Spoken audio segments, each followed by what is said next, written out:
Dr. Patel did not ask me why I was crying first.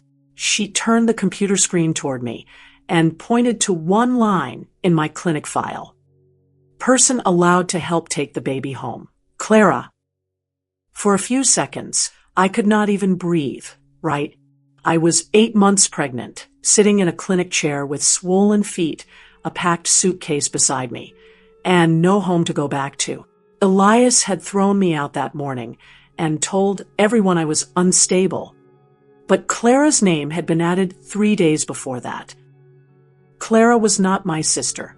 She was not my friend. She was not someone I had ever chosen for my baby. Clara was the woman Elias had promised was just someone from work. I did not scream.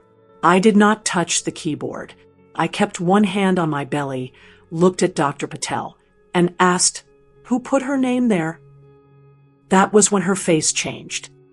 She checked another page, then another. My file did not show one small mistake. It showed appointments moved without me knowing.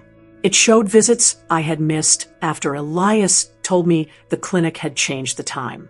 It showed notes from calls where he asked how to write down concerns about my behavior.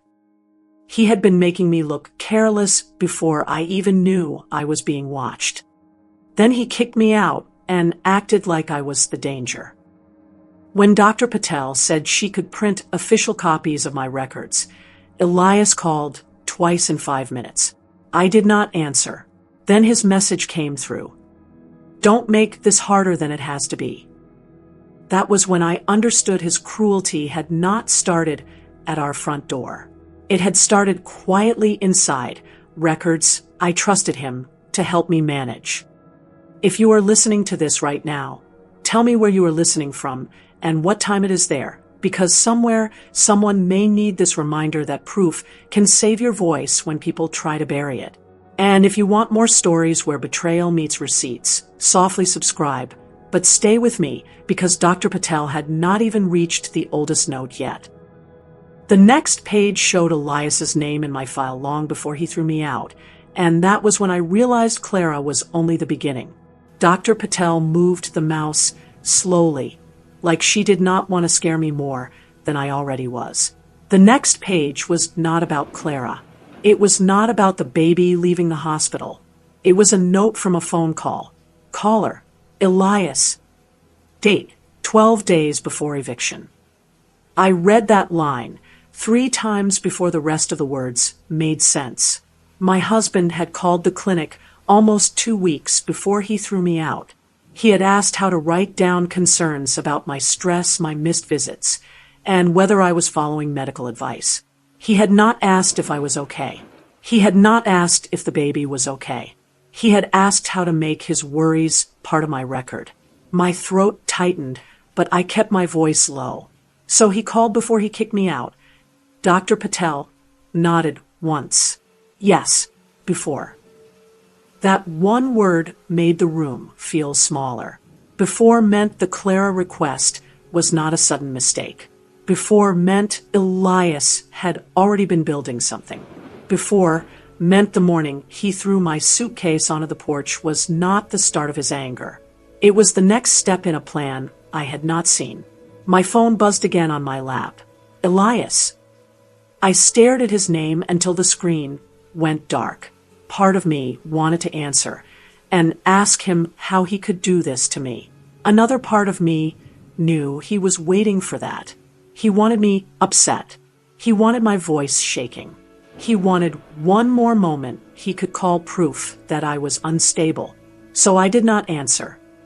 I turned the phone face down and slid it closer to Dr. Patel, not because I wanted her to fix my marriage, but because I wanted one person in that room to see the pressure as it was happening. He has called twice since you mentioned the records. I said. Dr. Patel looked at the phone, then back at the chart. Then we keep this simple. You do not argue with him right now. You focus on your health, and we document what is already in your own file. Those words steadied me.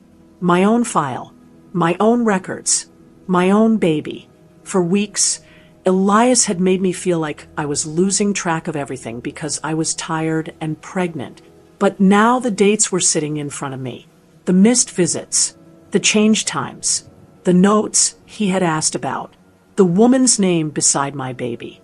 I opened my notes app with shaking fingers and wrote down what I knew. Clara added before eviction. Elias called clinic before eviction. Do not answer alone. Then I saved his message and took a screenshot of the call log. It was a small thing, but it felt like the first clean breath I had taken all day. The question Clara's name had raised was partly answered. She had not appeared from nowhere. Elias had been working around me before I even knew I was being pushed out, but a worse question opened right behind it. How had he gotten close enough to my appointments, my reminders, and my clinic messages to make me look careless in the first place? To understand that, I had to go back to the weeks before the door closed on me, when Elias's control still sounded like care. Before all of this, Elias's control did not look like control. It looked like care. That was the part that hurt to admit while I sat in that clinic room, staring at the notes Dr. Patel had found. Because if a stranger had asked me weeks earlier if my husband was helping me, I would have said yes without thinking. I was 8 months pregnant. My back hurt every morning. My feet were swollen by lunch. Some nights, I slept sitting up because lying flat made it hard to breathe. I was tired in a way I had never been tired before, the kind of tired that made small things feel heavy. So when Elias said, I'll handle the appointment reminders, I let him. When he said, just give me the clinic login so I can check the times, I gave it to him. When he said, you don't need to stress over every message. I'll tell you if something changes. I believed him. At first, it felt sweet. He drove me to appointments. He carried my water bottle. He told the nurses I was exhausted and needed rest. He would place his hand on my shoulder in public and say, she forgets things lately, but I've got her. People smiled when he said that. I smiled too. Back then, I thought he was protecting me from stress. I did not hear the other meaning hiding inside his words. She forgets things. I've got her. She needs me to manage this. Little by little, he became the person between me and the clinic. If a reminder did not come, he said the system was slow. If an appointment time seemed different, he said I must have remembered it wrong. If I asked to check the portal myself, he would laugh softly and say, Nadia, you're already overwhelmed. Let me do one thing for you. It sounded gentle. Now, sitting in front of Dr. Patel, it sounded like a door closing, because the proof in my file did not start with Clara. It started with access. Elias knew the passwords. He knew the appointment times. He knew when I was too tired to question him. He knew I trusted him more than I trusted my own memory. And that was what scared me most. He had not needed to force his way into my life. I had opened the door because I thought marriage meant letting your husband help when you were weak. I remembered one appointment most clearly. It was a Tuesday morning visit I had written on the fridge calendar. Elias told me the clinic had moved it to Thursday. I remember feeling embarrassed because I thought I had written it wrong. He kissed my forehead and said, see, this is why I check. Back then, I laughed. Now, I wanted to know who had really changed that appointment. Dr. Patel did not rush me. She pulled a blank sheet of paper from the printer tray and wrote my name at the top. Then she drew 4 small boxes across the page. Appointments, calls, portal, discharge contact. Seeing the words separated like that helped me breathe. Until that moment, everything had felt like one huge storm. Clara's name, Elias's calls, the missed visits, the message on my phone, my suitcase beside the clinic chair, my baby moving under my hand. But on that paper, the storm became pieces, and pieces could be checked. Dr. Patel started with the appointment history. She did not tell me what to think. She simply read the dates out loud. One visit had been moved from Tuesday to Thursday. Another had been canceled and rebooked for the next week. A third had a note beside it that said patient did not attend. I stared at that line. Patient did not attend. It sounded so cold, so simple, like I had just chosen not to go. But I remembered Elias telling me the clinic had changed the time. I remembered him saying I had probably mixed things up again. I remembered feeling guilty for being tired. Dr. Patel wrote beside it, appointment change history needed. Then she opened the call notes. That was where Elias's name appeared again. Not once, more than once. One note said he asked about concerns. Another said he wanted to know how missed appointments were recorded. Another said he asked whether a spouse could speak to the clinic if the patient was too overwhelmed. My skin went cold. Too overwhelmed. That was the same kind of word he used at home when he wanted me to stop asking questions. Then came the portal section. Dr. Patel explained it simply. The clinic system kept a trail when appointments were changed or messages were opened. It would not tell the whole story by itself, but it could show dates, times, and activity. Dates, times, activity. For the first time that day, I stopped asking myself why I had not noticed sooner and started asking what the records could prove. The last box was the hardest one. Discharge contact. Dr. Patel did not open it again right away. She only pointed to the box and said, "This part matters because it connects your baby's hospital information to a person you did not approve." I looked down at my belly. Clara was not just a name from an affair. Her name had been placed near my baby's first safe place after birth. That was what made my hands shake again. My phone buzzed once more, but I did not turn it over. Instead, I asked, "Can I take pictures of all this?" Dr. Patel paused. "You can keep notes for yourself, but for anything official, you need proper copies from your own medical record. Certified copies are stronger than screenshots." Certified copies. The words sounded serious, but she explained them in a way I understood. They were records the clinic could provide the right way, with proof they came from my file. Not stolen, not guessed, not something Elias could say I made up. So I wrote a new list in my phone. Ask for appointment history. Ask for call notes. Ask for portal activity. Ask for discharge contact record. Ask what can be printed officially. The list did not make me feel safe yet, but it made me feel less lost. And when Dr. Patel said, "You may want legal guidance before you respond to him," I understood the next step was bigger than me sitting in that room. I had the pieces now. I needed someone who knew how to protect them. Dr. Patel did not tell me to fight Elias. She told me to protect myself before I spoke to him again. That sounded simple, but my whole body resisted it. Part of me still wanted to call him and ask why. Part of me wanted to hear him say it was all a mistake, that Clara's name was some error, that the missed visits were confusion, that the calls to the clinic did not mean what they looked like. But Dr. Patel looked at the list in my phone and shook her head gently. "Do not let him pull you into a conversation where you have no record," she said. Those words stayed with me. No record. That was exactly how Elias had survived so far. He had said things in kitchens, bedrooms, cars, and hallways. He had corrected me softly where no one could hear. He had made me doubt myself in places where nothing was written down.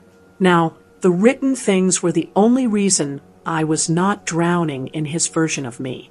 Dr. Patel gave me the name of an attorney who handled family safety and custody issues. She did not make big promises. She did not say I would win everything or that Elias would be punished right away. She only said, "You need someone who understands how to handle records before he starts changing the story again." I called from the clinic hallway. My voice shook when I explained that I was pregnant, kicked out, and sitting beside a suitcase. I told the attorney about Clara, the clinic calls, the moved appointments, and Elias's message. She listened without interrupting. Then she said something that made me feel steadier. Do not argue with him. Do not warn him. Do not send a long explanation. We need to preserve what already exists. She explained it in plain words. Certified records from my own medical file mattered more than screenshots alone. Call notes mattered. Appointment history mattered. Portal activity mattered. Messages from Elias mattered, especially if his words matched the same language he had used with the clinic. Unstable, overwhelmed, not safe under stress. The attorney said those words could become a pattern if they appeared in more than one place. A pattern was harder to deny than a single fight. She told me to request proper copies of my records through the clinic's normal process. She also told me not to delete any messages, even if they hurt to read. If Elias contacted me, I should keep my replies short or not reply until I had guidance. Then she said, if he is trying to make you look unsafe, he may try to make your reaction part of his proof. I looked down at my belly and felt my daughter move. That was when fear turned into strategy. I was not staying quiet because I was weak. I was staying quiet because every careless word could be used against me. So I asked Dr. Patel how to request the official copies. I saved the attorney's number. I put Elias's messages in a folder. I wrote down the time of every call I ignored. For the first time, I was not just holding proof. I was protecting it. And Elias must have felt that shift because his next message did not sound angry. It sounded sorry. But even his apology used the same words from the clinic file. Elias's next message started with my name. Nadia, please. I don't want us to end like this. For 1 weak second, my heart reacted before my mind did. I had loved that man. I had built a home with him. I had carried his child while believing we were still a family. So when I saw those words, a small, tired part of me wanted them to be real. Then I kept reading. I know you've been overwhelmed. I know stress has made things harder for you. I just want you and the baby safe. Please don't turn this into something ugly. There it was. Overwhelmed. Stress. Safe. The same soft words he had used at home. The same kind of words in the clinic notes. The same shape of the story he had been building around me. It did not sound like an apology after that. It sounded like another record. I sat in the clinic hallway with my suitcase beside my feet and read the message 3 times. He never said, I should not have kicked you out. He never said, I had no right to add Clara. He never said, I lied to the clinic. He only wrote like a man trying to sound calm in case someone else saw the message later. I almost replied. My thumb hovered over the keyboard. What about Clara? Why did you call the clinic? Why did you move my appointments? But then I remembered what the attorney had said. If he was trying to make me look unsafe, he might try to make my reaction part of his proof. So I did not give him anger. I did not give him begging. I gave him nothing. Instead, I took a screenshot of the message. Then I saved it in the folder with his calls and wrote the time beside it. My hands were still shaking, but my mind felt clearer than it had all day. Dr. Patel came out of the exam room and saw my face. Did he message again? I nodded and handed her the phone without saying anything at first. She read it slowly. Her mouth tightened when she reached the word overwhelmed. That word appears in the call notes too, she said. The shame that rose in me was sharp. I hated that one word could follow me from my kitchen to my phone to my medical file. I hated that Elias knew how to make concern sound like love when it was really control. But this time, he had made a mistake. He had repeated himself. I called the attorney back and read the message out loud. She did not sound surprised. This helps show the pattern, she said. Do not answer yet. We will ask for the records the proper way. and we will put him on notice not to delete or change anything connected to your care. Put him on notice. The words scared me, but they also steadied me. For the first time, Elias was not the only one creating a paper trail. I looked at his message one more time. Please don't turn this into something ugly. I finally understood what he meant. He was not afraid I would ruin our marriage. He was afraid I would prove what he had already done. So I closed the message, placed my hand on my belly, and told the attorney, "Do it." The apology had not brought me back to him. It had pushed me toward the first official move against him. When I told the attorney, "Do it," I thought I would feel brave. I did not. I felt cold all over. The kind of cold that starts in your chest and moves into your hands. Because saying yes to an official step meant I could not pretend this was only a marriage fight anymore. It meant Elias had taken my pregnancy, my appointments, my fear, and my trust, and turned them into something I had to defend myself against. The attorney kept her voice calm. "We are going to send 2 things," she said. "First, a request for your certified medical records.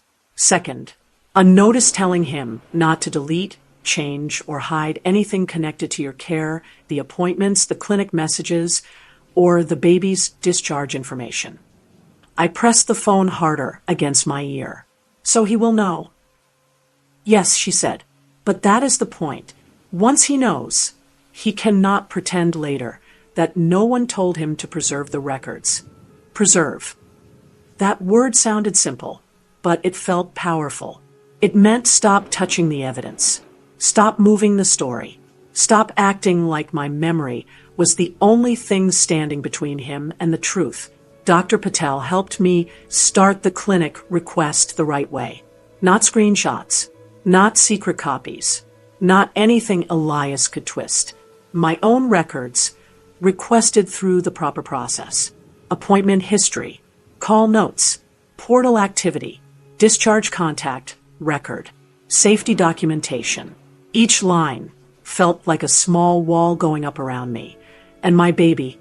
Then the attorney sent the notice. For almost 20 minutes, nothing happened.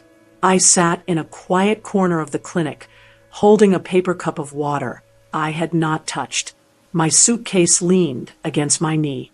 My phone sat face down on my lap like it was something that could bite me. Then it started buzzing. "Elias." I did not answer.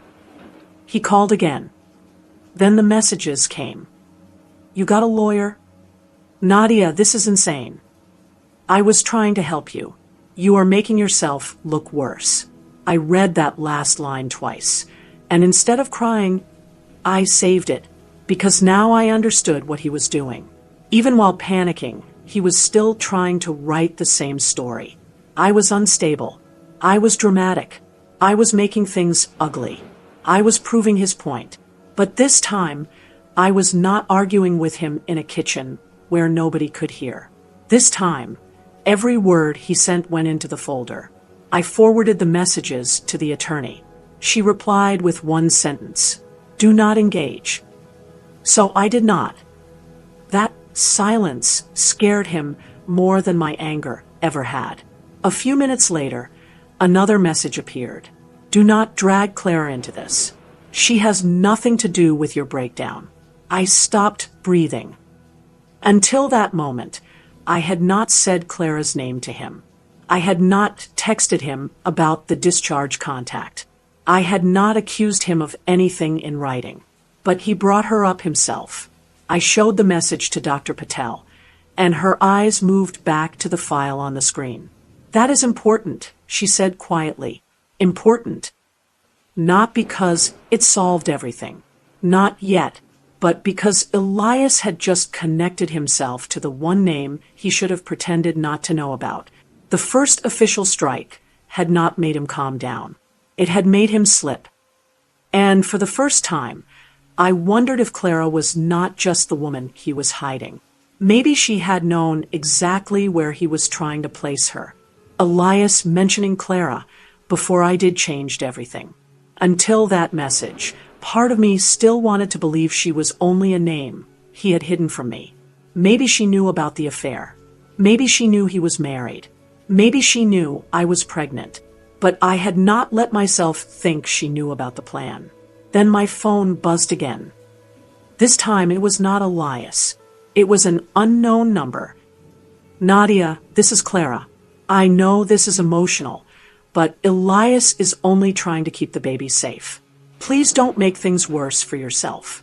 I stared at the message until my eyes burned. She did not say she was sorry.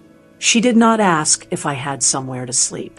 She did not ask if my baby was okay after her father threw me out. She wrote like she had already been given a role. Keep the baby safe. Make things worse for yourself.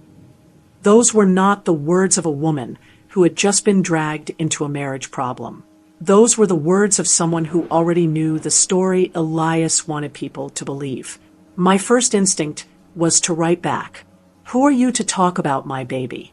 But I stopped myself. I remembered the attorney's voice, "Do not engage." So I took a screenshot. I saved the number. Then I forwarded it to the attorney with shaking hands. A minute later, she called me. "Do not reply," she said. "This message matters." I looked across the clinic hallway at Dr. Patel's office door. Because Clara admitted she knows. Because she used the same frame. The attorney said, "Safe, emotional, worse for yourself." That connects her to the pressure around you. I had thought betrayal meant Elias wanted another woman. This felt bigger. This felt like another woman was standing near the door he had pushed me out of, waiting for people to believe she was the calm one. Dr. Patel came back with another printed request form, and I showed her Clara's message. She read it twice, then asked if I recognized the number. I shook my head. She did not look surprised, but she did look careful. "We cannot assume anything without records," she said, "but we can preserve what you received." That was the thing about Dr. Patel. She never pushed me toward wild guesses. She kept pulling me back to what could be shown. So I wrote Clara's number under Elias's messages in my notes app. Then I added one more line. "Clara knows the safe baby story." The words made my stomach turn, because Elias had not only been making me look unstable, he had been preparing Clara to sound stable. He had given her the right words. Maybe he had even told her I was a danger before I knew I was being accused. Another message came from Clara.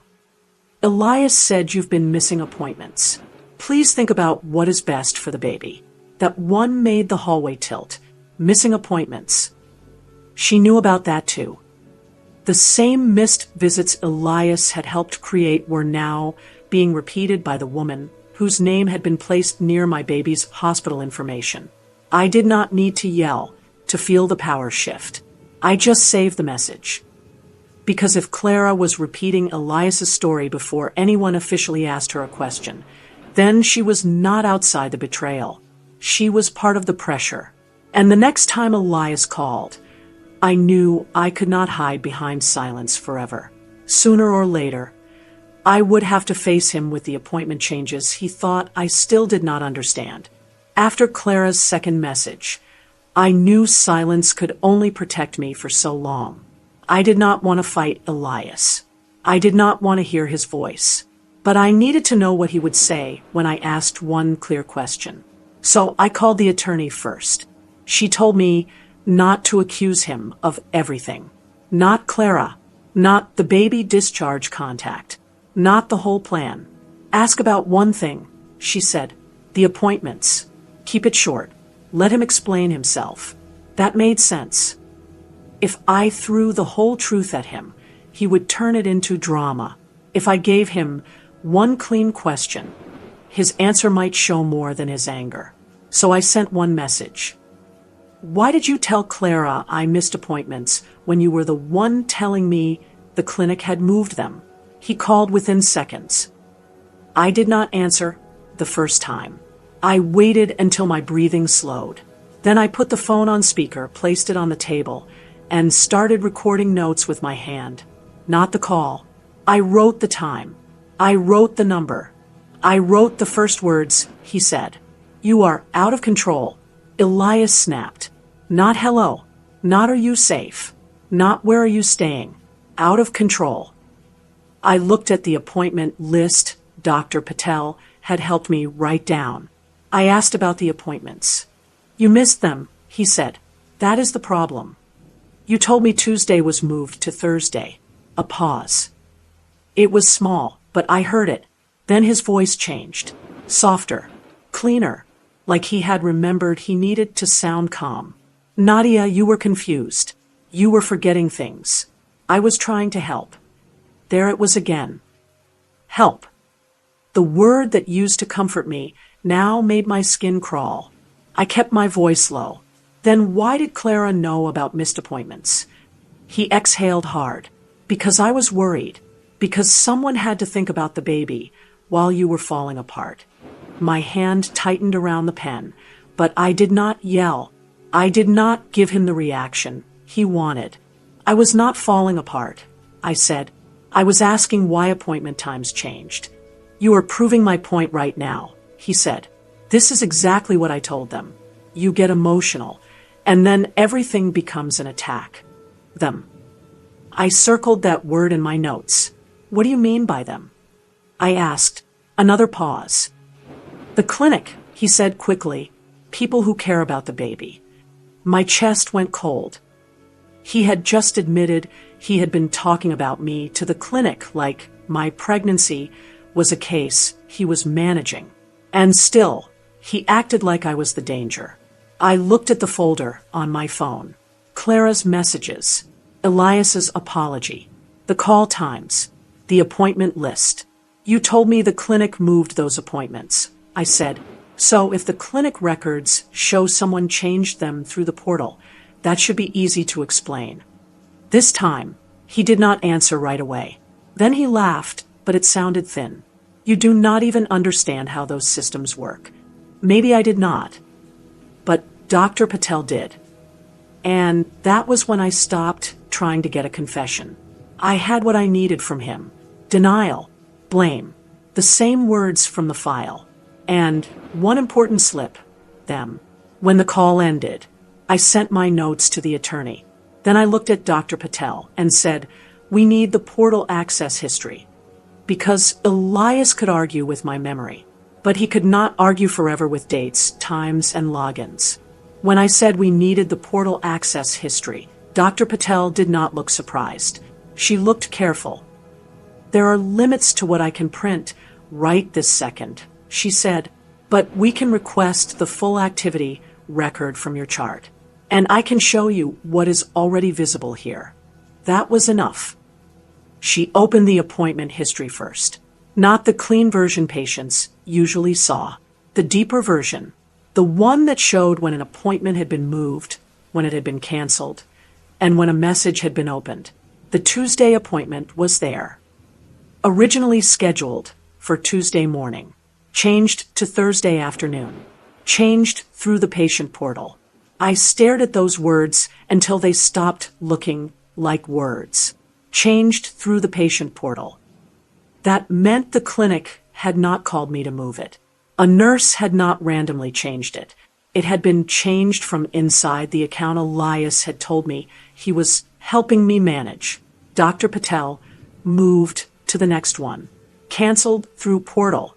Rebooked through portal. Reminder opened. I remembered that visit. Elias had told me the reminder never came. Then he told me I must have missed the call. Then, later, he had used that same missed visit to make me look careless. My hands went cold again, but this time the cold did not make me freeze. It made me focus. Can the record show who logged in? I asked. They can show activity details, she said. Dates, times, and sometimes technical information. The official copy will matter more than what we see on the screen. Dates and times.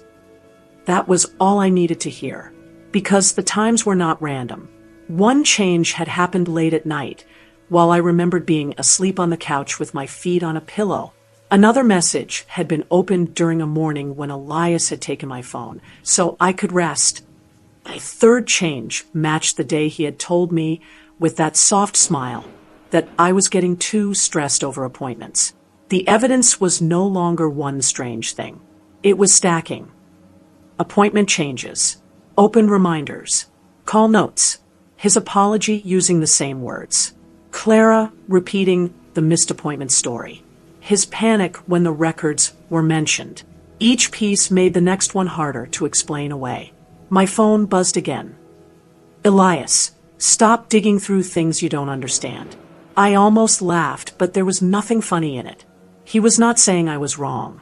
He was saying I should stop looking. I saved the message and sent it to the attorney. Then I wrote the time beside it. Dr. Patel printed the request form for the full chart activity. She also added a note that I had appeared distressed after being removed from my home while pregnant, and that the chart showed appointment changes and outside concern calls that needed review. She explained it simply. She was not accusing Elias in the record.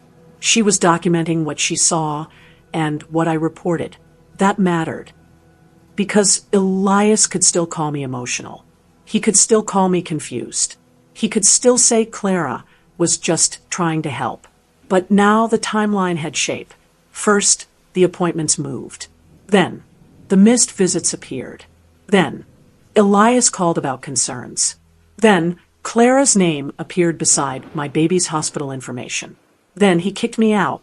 I looked at that order, and the room felt too quiet, because one part of the file still had not been fully checked.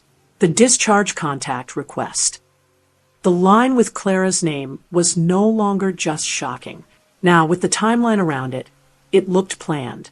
And when Dr. Patel opened that section again, I saw there was more attached to it than just Clara's name. Dr. Patel opened the discharge contact section again, and I felt my whole body brace. I had already seen Clara's name once. I thought that was the worst part. I was wrong. Beside her name, there was a note attached to the request. It was short, but it made my stomach turn. Spouse requested Clara be added as newborn discharge support due to mother's stress and unreliable appointment history. For a moment, I could not hear anything except the sound of my own breathing. Mother's stress. Unreliable appointment history. Those were not random words. They were the same words Elias had been planting everywhere else.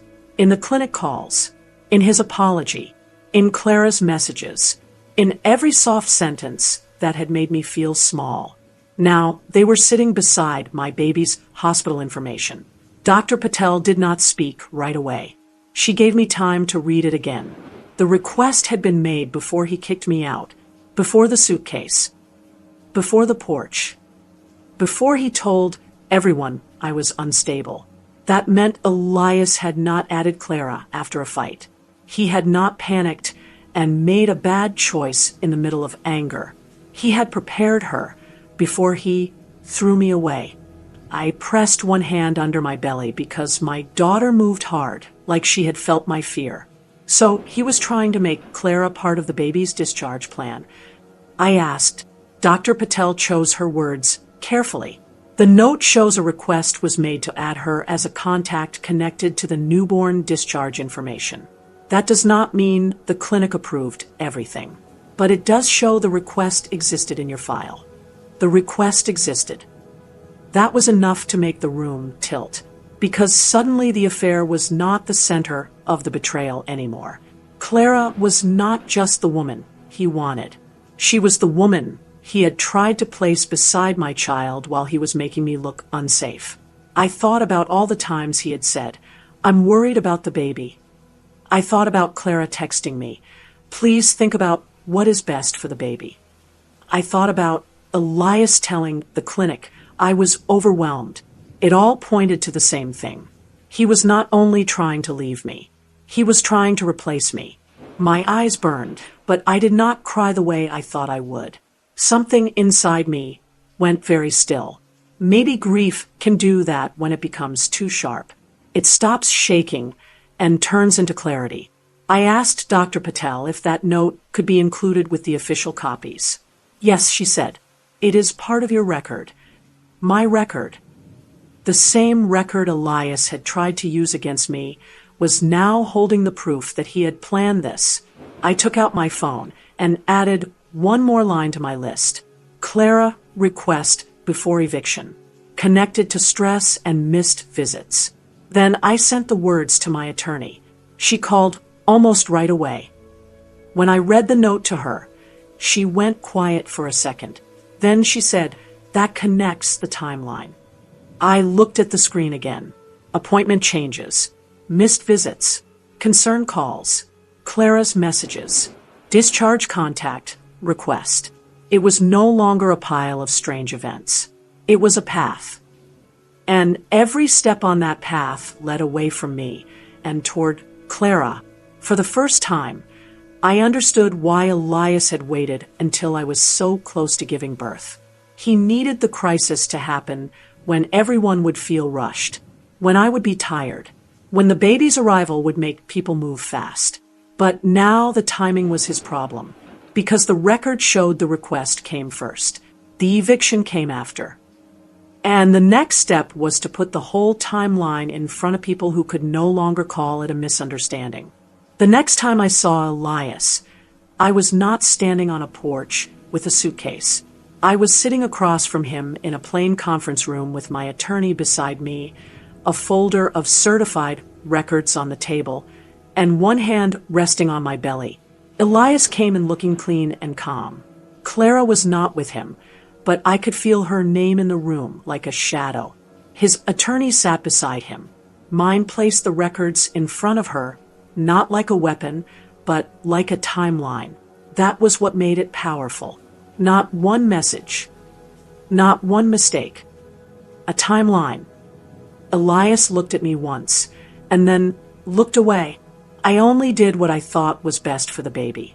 He said, his voice was soft, careful, the same voice he used when he wanted people to believe he was the reasonable one. My attorney did not argue with his feelings. She opened the first page. "This is the appointment history," she said. "It shows multiple appointments were moved or canceled through the patient portal." Then she placed the second page beside it. "These are the call notes. They show Mr. Elias contacted the clinic before the eviction and asked how concerns about Nadia's stress, missed visits, and behavior could be written down." Elias leaned forward. Because I was worried. I felt my chest tighten, but I stayed quiet. My attorney placed the third page down. "This is his message after Nadia began requesting records." He used the same words. Overwhelmed, stress, safe. Then came Clara's messages. She also repeated the missed appointment story and used the same safety language. My attorney said. Elias's jaw moved, but no words came out. Then she placed the last page on top. The discharge contact request. Clara's name. The note about my stress and unreliable appointment history. The date before the eviction. The room went still. For the first time, Elias did not look angry. He looked cornered. He tried to speak, but my attorney did not raise her voice. She only pointed to the order of the pages. The concern was not reported after Nadia was removed from the home. She said, "The record shows the concerns were being built before that. The appointment changes came first. The missed visits came after. The concern calls came before the eviction. The Clara request came before the eviction. Before. That word had followed me from Dr. Patel's screen into this room, and now it was sitting in front of everyone. Elias looked at me then. "You are making this sound worse than it is." I wanted to laugh. I wanted to cry. I wanted to ask him how much worse it had to be before he would call it what it was. But I did not give him my voice to twist. My attorney answered for me. "No, the records are showing what happened." That was the moment the room changed. Elias could still deny his heart. He could still deny his motive. He could still say he was scared, confused, or trying to help. But he could not make the dates move. He could not make Clara's name disappear. He could not explain why the same words showed up in his calls, his messages, Clara's messages, and the baby's discharge request.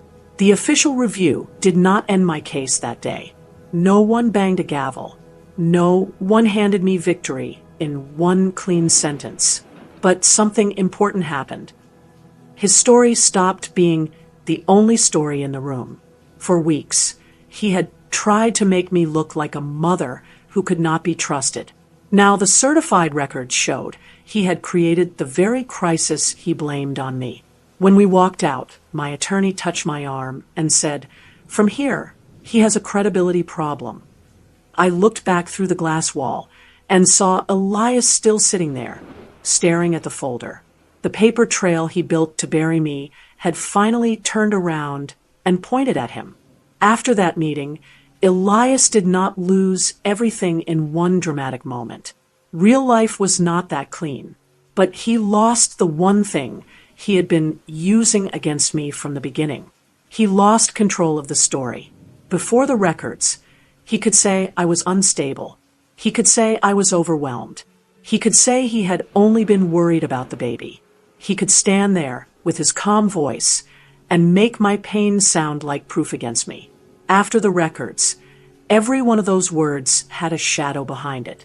Appointment changes, clinic calls, his messages, Clara's messages, the discharge contact request. The timeline did not scream. It did not cry. It did not shake. It just sat there page after page, showing that Elias had built the crisis before he blamed me for it. My attorney used the certified records to ask for clear safety boundaries around my medical care, the baby's birth plan, and any contact about the pregnancy. She also pushed for communication to go through proper channels instead of late-night pressure messages. Elias fought it at first. Of course he did.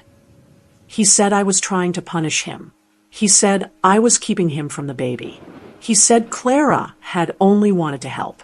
But each time he tried to sound like the protective father, the same question came back. If he was only trying to help, why had he moved appointments through the portal?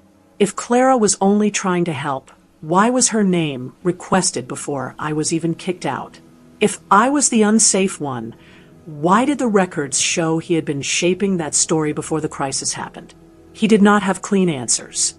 That was his karma. Not thunder, not shouting, not instant ruin, just the slow, heavy loss of credibility. The same people he had tried to impress with his calm concern started asking careful questions. The attorney on his side stopped letting him speak so freely. Even Clara's stable helper image cracked because her own messages showed she had repeated his story before anyone had officially asked her anything. She was no longer just the woman from work. She was part of the pressure around a pregnant woman who had been pushed out of her home. The financial part came next in a quiet, serious way. My attorney made sure support and housing needs were put on the table. Elias could not throw me out, call me unstable, and then act like my safety was not his problem. There were discussions about medical bills, temporary support, and where I could stay safely before the birth. Nothing felt easy, but it felt different. For the first time, I was not begging people to believe me. I was watching them read, and every page took something from Elias. His clean image, his calm husband act, his claim that Clara was harmless, his power to make me look like the problem. One afternoon, after another long call with my attorney, I opened the folder on my phone and looked at the list I had written in the clinic. Clara added before eviction. Elias called clinic before eviction. Do not answer alone. I remembered how scared my hands had been when I typed those words. Now, they looked like the first steps out of his trap. Elias had built a paper trail to erase me. Instead, it became the trail that brought me back to myself. And once his story stopped holding me down, I had to decide what kind of mother I wanted to be when I walked into that delivery room. After Elias lost control of the story, I had to learn how to stop living inside it. That was harder than I expected. For weeks, every sound from my phone made my body tighten. Every clinic message made me wonder what else he had touched. Every time I looked at my suitcase, I remembered standing outside with swollen ankles, trying not to beg a man who had already been building a case against me. But little by little, my life became mine again. I moved into a small, safe place before the birth. It was not fancy. The bedroom barely had enough space for my bed and the baby's things. But the door locked, the window let in soft morning light, and nobody there called me unstable for being tired. I made one corner for my daughter, a white blanket, a small basket of folded clothes, a tiny pack of diapers on a shelf. The first time I stood there without crying, I knew something inside me had changed. The folder of records stayed on the table for a while. At first, I checked it every day like it was the only thing keeping me safe. Then one morning, after a calm appointment with Dr. Patel, I came home and placed it in a drawer. Not because it stopped mattering, because it had already done its job. The records gave me back my voice. They proved I had not imagined the pattern. They showed that Elias had not simply thrown me out in anger. He had tried to turn my pregnancy into proof against me, and the same trail he built became the thing that protected me. Elias and Clara still existed, but they no longer filled the room. Their names stayed in official places where they belonged. They were not allowed to live in my chest anymore. My birth plan became simple. Safe people only. Clear boundaries. No last-minute pressure. No one near my baby just because Elias had once tried to put their name in a file. And if you were in my place, what would you have done? Would you have exposed everything loudly so everyone knew, or kept the proof in official hands to protect your peace before the baby came? Sometimes quiet justice is not about making the loudest scene. Sometimes it is about letting the truth stand where lies used to stand, and choosing not to bleed in front of people who enjoyed watching you hurt. If stories like this remind you that peace can be stronger than revenge, subscribe and stay close. Because I did not walk into motherhood as the woman Elias left outside. I walked in as the mother who had been believed. The mother who had proof. The mother who knew her baby would never have to begin life inside his lie. On the last night before my next appointment, I folded the tiny white blanket again and smiled. Not because everything was easy. Because for the first time in months, the silence around me was not fear. It was peace.